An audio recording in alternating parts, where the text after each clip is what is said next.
അത് ശരി. അപ്പൊ എല്ലാരും കൂടെ കൺഫേം ആക്കി എന്റെ പാസ്പോർട്ട് അങ്ങ് കളഞ്ഞു പോയിന്നല്ലേ? അത് സിത്തു, പാസ്പോർട്ട് ഇതുവരെ കിട്ടാത്ത സ്ഥിതിക്ക് നമ്മളൊരു മുൻകരുതൽ എടുത്തു വെക്കുന്നത് വളരെ നല്ല പരിപാടിയല്ലേ? അളയാ, അളയന്റെ അടുത്ത് ഞാൻ ആദ്യമേ പറഞ്ഞില്ലേ അവിടെ കമ്പനി വിളിച്ചു ചോദിക്കാൻ. അവിടെ പാസ്പോർട്ടിന്റെ കോപ്പി കാണത്തില്ലേ? പറഞ്ഞല്ലോ, അത് ശരിയാണല്ല. ഇത്ര നിസ്സാര കാര്യത്തിനാണ് നീ ഇവിടെ ഇത്ര ബഹളം വെച്ചത്.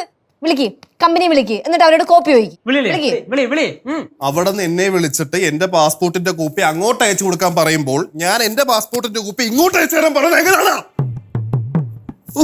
ലച്ചു, എനിക്ക് പാസ്പോർട്ട് കിട്ടണം, ഇല്ലെങ്കിൽ ഞാൻ എന്തിനും ചെയ്യും കേട്ടാ. ചൂടായിക്കാനും ഞാൻ പാസ്പോർട്ട് തപ്പൂല കേട്ടാ. എനിക്ക് എന്റെ പാസ്പോർട്ട് കിട്ടണം, ഇല്ലെങ്കിൽ ഞാൻ എന്തെങ്കിലും ചെയ്യും കേട്ടാ. മാർക്കി ഒന്ന്